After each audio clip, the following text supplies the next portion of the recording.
Hello, everybody, and welcome to this mid-morning, late-morning live stream with myself and Kelee Arrowsmith from Multidimensional Warriors and ACT Personal Safety. Kelee, thank you for joining us for this focused discussion, or I'll try to keep it focused, about self-defense and personal safety from the female perspective as part of this whole 16 days thing where we're actually doing some real work, and you're doing some real work. Thank you for joining us. And how has things been on the front of female personal safety and self-defense for women? Well, it's very interesting to see that people are starting to wake up. I think until now, most females who are with partners have pretty much never thought about their safety. They kind of, when they're young, they think, I don't want to get raped, I'll go and do some self-defense. And then self-defense is something that you have to practice. Yep. And so they've forgotten, but the dangers have changed. And I think that's what ladies are starting to realize. When they get into that violent confrontation, their partner is not going to be with them, or might not be with them. And in the case of a home invasion or a hijacking, really the partner, unless he's trained, can't make any difference. So ladies are starting to come to me, and they're starting to go, I'm really worried, and my husband doesn't even care. Not that he doesn't care about me, but he's not taking measures to make us safer, and I feel I have to do it. And it's quite interesting. So they're waking up, and they're starting to understand also the difference between self-defense and personal safety. Okay, so let's maybe segue directly off that, because I think a lot of people use those terms interchangeably. How would you describe the difference between self-defense and personal safety as concepts to somebody who has no clue about it?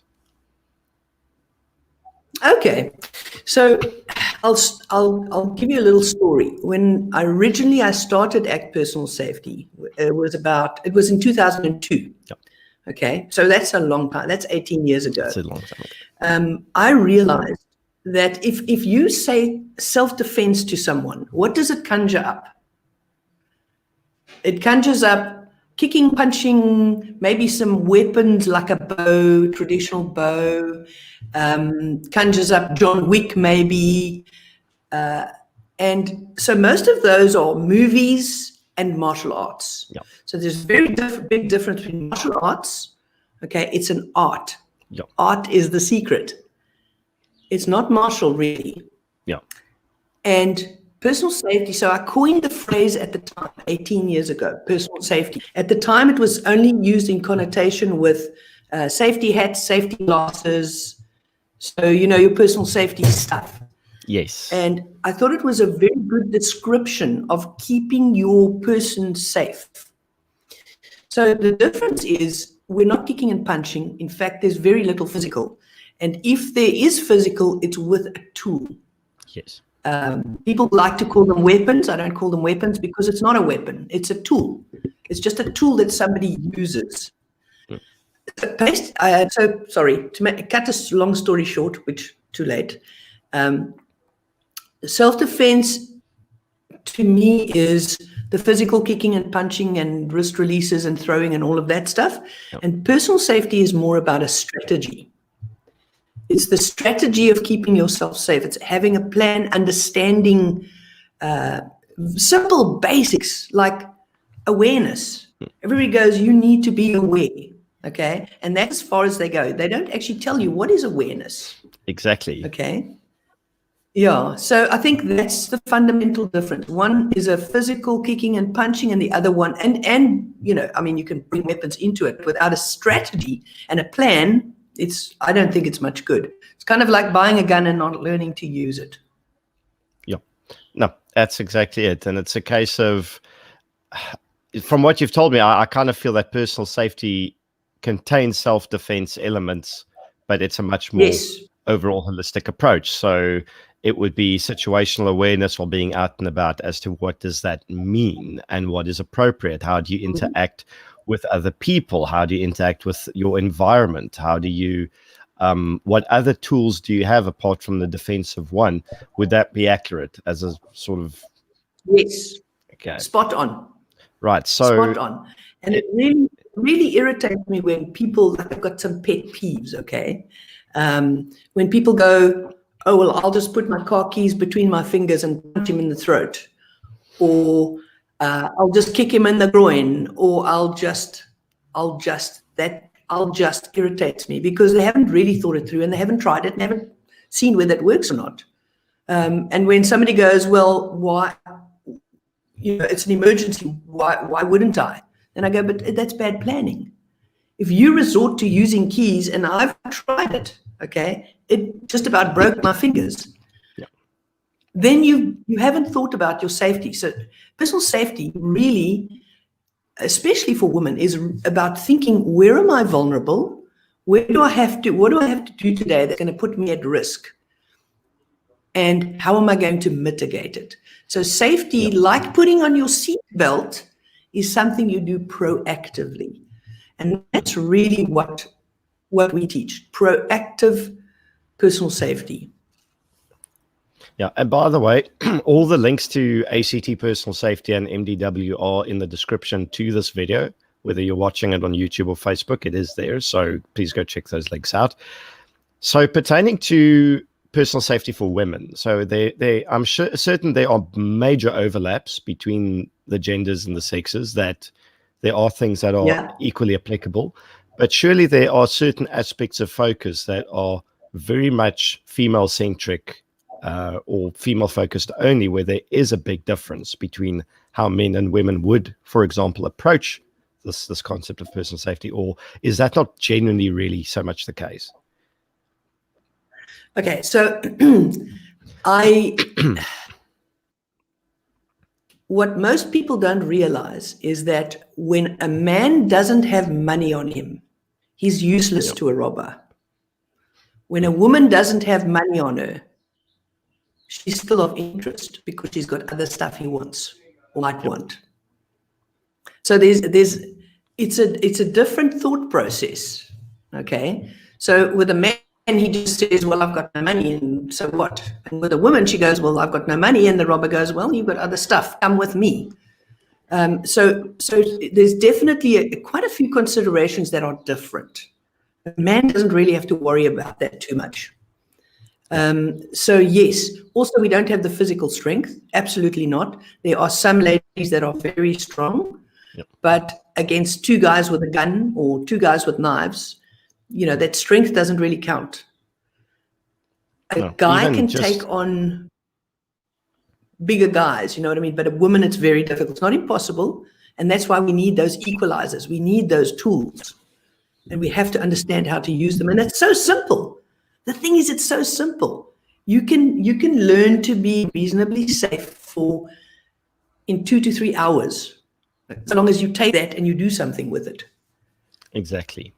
That's the key. And I think this is something that I'm just going to emphasize as well, is there is not a single workshop, course, or other degree of study that's going to turn you into someone who will effectively defend themselves, unless you take that knowledge that you've learned and you actually develop skills out of it by going home and practicing, or continuing to develop them as a part of your new lifestyle. Because I think personal safety is more of a lifestyle choice than anything else. It's something that you have to weave into your daily existence.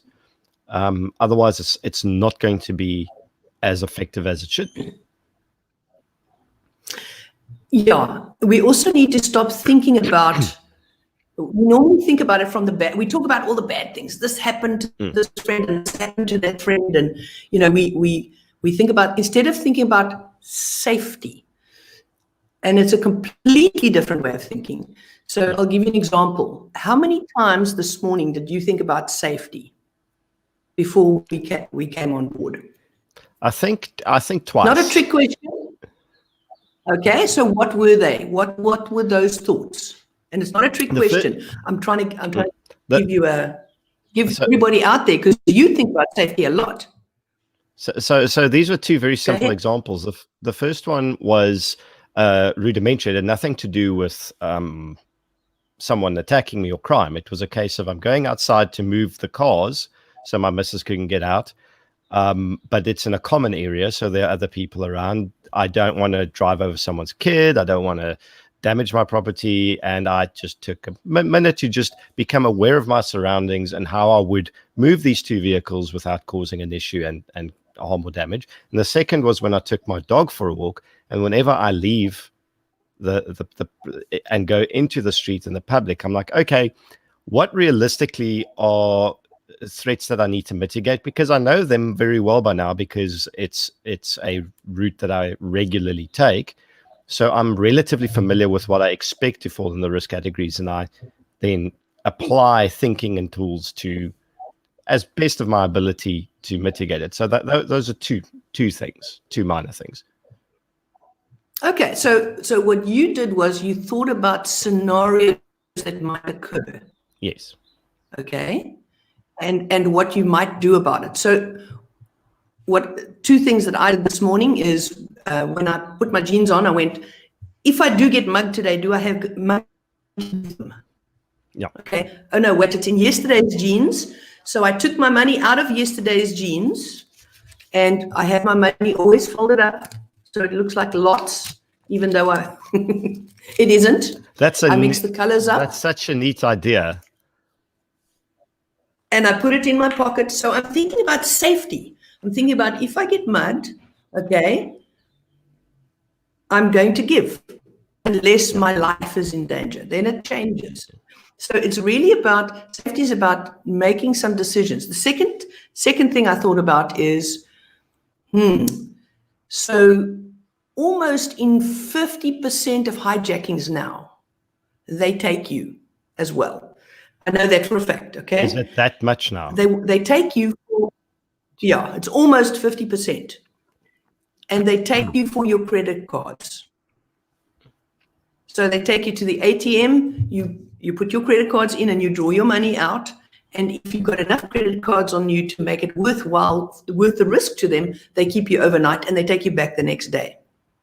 So I looked in my wallet and I went, do I need credit cards today? No, actually, I don't need to. I'm not going shopping, leave my credit cards at home. So those are two things I did this morning that I know made me safer. The fact is I thought about my safety, not about, so it's tied to the risk, yes. But what do you do to mitigate? All the things that you can do to mitigate those risks. And of course, I know that you took your tools of preference and you had them with you when you walked your dog. Yep. So ladies, that's what you need to do. You need to think very carefully about what your risks are. And if you get into that violent confrontation, are you going to comply? Okay. Or are you going to fight? How are you going to comply? That's a massive one. We did the Rusty Gunman yesterday. I had a fantastic bunch of people. And, I kind of said to the guys, so how are you going to comply? And the one guy said, oh, well, I'll just give up. I'll just give it. I'll just give it. And I went, okay, so let's test that. And I took the yellow gun, okay, the training gun, and I stuck it in his face. And I started screaming at him. And I said, give me your money. Give me your money. And he stood there smiling at me like he was in complete shock. So I slapped him. And he was a good sport, okay? Not everybody that I slap is a good sport. But it was to show him that your aggressor doesn't care. They just want your stuff. Yeah. So, and then he kind of woke up and then he gave me this air thing. He handed out his money. He didn't, it was supposed money. He didn't go to his pocket. He wasn't prepared. And so it really set the scene for you need to think about how you're going to give up. Yeah. Before you even think about how you're going to fight, because you're going to probably give up more. There's more chance you're going to give up. And I'm not advocating give up. Yeah. I'm saying decide beforehand so that you are prepared. I don't know if that answers your question. It does, because, and this is, it's actually a beautiful point in the sense that people go, okay, but then, if I'm outgunned, I'll just surrender. And you go, all right, but surrender is also a decision. And unless anything you do in the execution of that decision can still get you killed. even though Absolutely. you are doing in your opinion, your level best to telegraph your compliance. Firstly, you might be telegraphing it incorrectly, which will result in you either getting assaulted or killed, or the person who you're telegraphing it to might enjoy the fact that he's got you in this position and then decide to anyway because of whatever his personal psychoses or motivations are to take out whatever he wants Or on you, drugs. or drugs. And this is the interesting thing. And I'm going to shut up after this because I need to get the thing back on track. But there was a police official that I had a conversation with who walked the streets of Los Angeles back in the 1980s. And he said something that struck him that he didn't have an explanation for was how little homeless people that were under the influence of various controlled substances were not targeted by street gangs for any reason. And he said he only really figured it out later when the penny dropped. And he says someone who's under the influence of these drugs do not behave rationally. So if you as a criminal or a gang target this person, it's a risk for you if they're going to behave in a way that is completely opposite to what you would expect them to. So it's just better to leave them alone. The problem in SA is the person on the drugs might be the person that has a gun or the knife pointed at you. You think they're going to behave rationally if you behave rationally. That's a mistake. That's a big mistake. Spot on. And another one of my pet peeves, I've got a few of them, okay? When people go, well, just throw your money. So I've tested it so many times because you'll go after the money. That's a theory, okay? And it might work. So to your point of maximizing your safety in as many ways as you can, okay? We tested it again yesterday. So what we did was we said, okay, throw your money and see how it feels without a gun, okay? He goes, pick up your money. And he might pistol whip you or whatever. So you're just increasing the chances. Yeah. In my opinion, so I've worked out exactly how I will comply, and I don't say that's how you should comply. I say you should think about it. Okay, and I'll just for the ladies that are watching, because I know the guys can just kick their asses, butts. Sorry, they don't have to worry about it. So what I do is I put my hand up, and it's when you give yourself something to do. It's kind of like when you're driving. Yeah. When you first learn to drive and that something runs out, that ball or that dog runs out in front of your car, you panic because you've never thought about it. And so if you think about how will I comply, okay, what I do is I put my hands up, not straight up. I put them in front of me so that I can protect myself if I have to, okay? I put my head down because I don't want to look at them. I don't want them to think that I can identify them. Also, when that gun is pointing at you or that knife is in your face, if you drop your eyes, you don't see it, and so it's not so scary. Yep. Also, it opens up your peripheral vision. So if you put your head up, your peripheral vision is very limited. Yep. Okay? But if you put your head down, it opens up your vision completely. So you can start to look for your way out. Yep. The third thing I do is I open dialogue. So it would look something like this. Okay, no problem. Money's in my pocket. So I'm talking myself down as well as keeping them calm. And I'm telling myself, because I'm panicked, okay, what I need to do. And I've practiced it over and over and over. So no matter what you stick in my face, I'm going to go, no problem, money in the pocket. There we go. Have a nice day. And I'm going to disengage because I don't want to stay there with that person. I want to get out of there as quickly as I can. Exactly. So what you have to do is you have to think through your personal safety in detail, and then you have to test that. Does that make sense? That makes complete sense. And the best way to test it is to actually come and attend classes, workshops, training courses with yourself, with the other people from ACT or wherever, and and go there and learn from the instructors and learn from each other, because it is quite all the classes I've attended with you guys have been very, very enriching from all angles, in the sense of there's always somebody with a relevant or valid experience that can add additional value.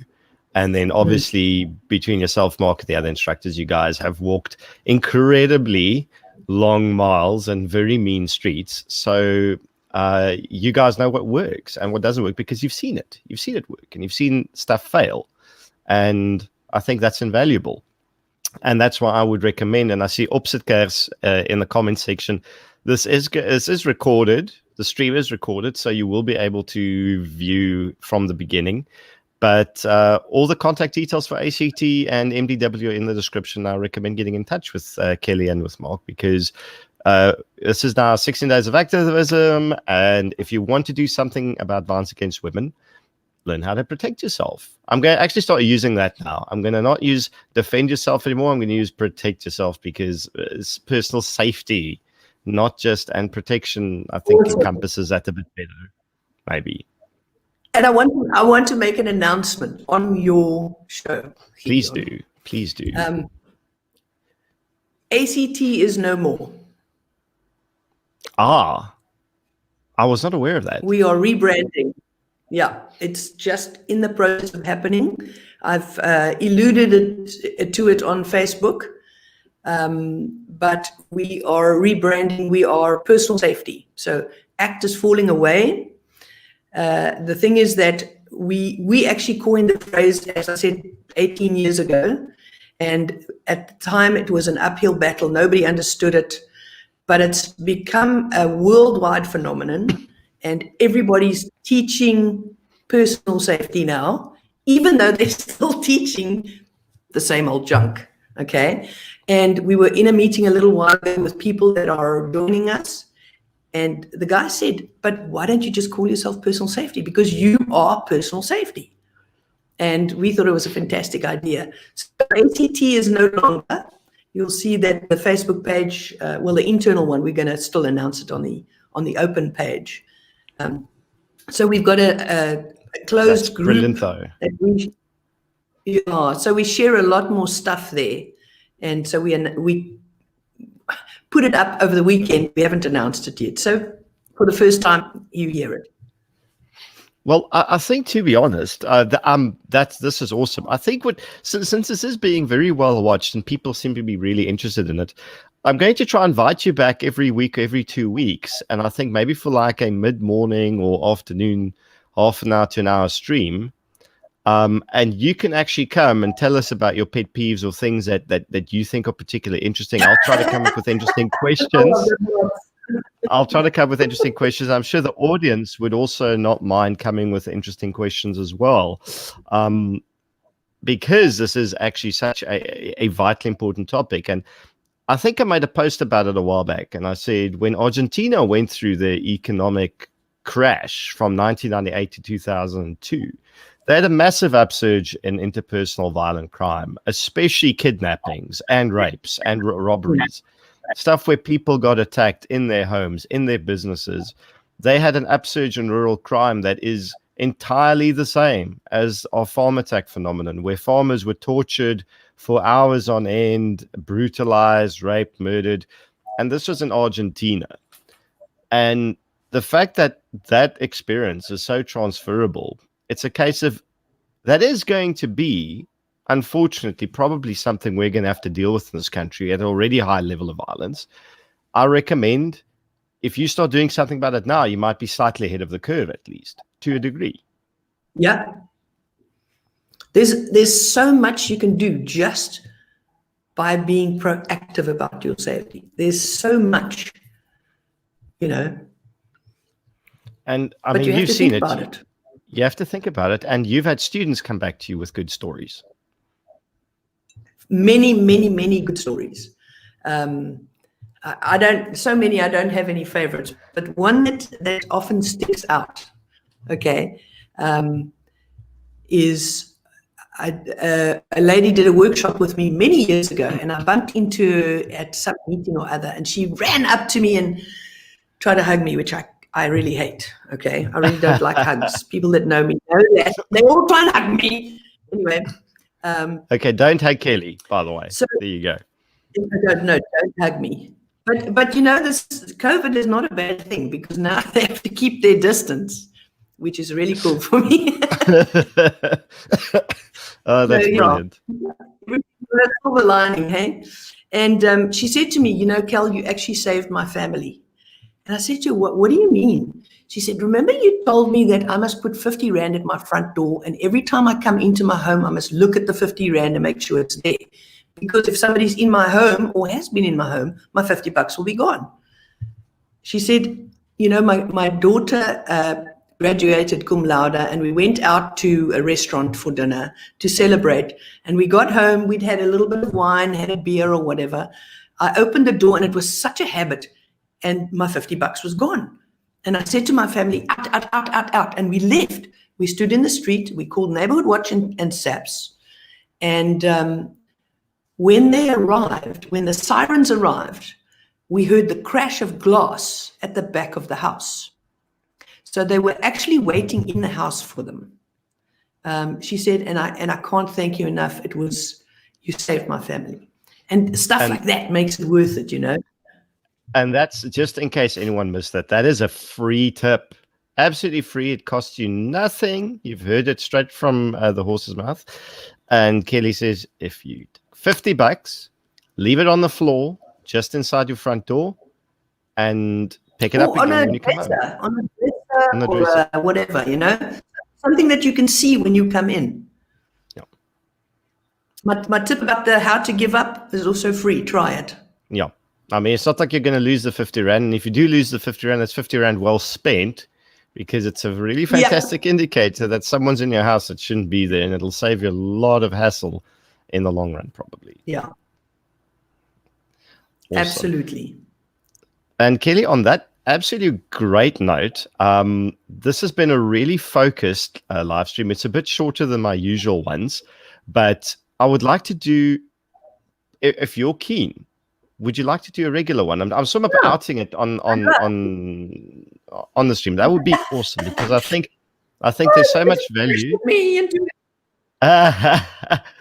Awesome, but that works for me, and I'll actually go and I'll think of some more intelligent stuff to ask you. And please, thank you to the.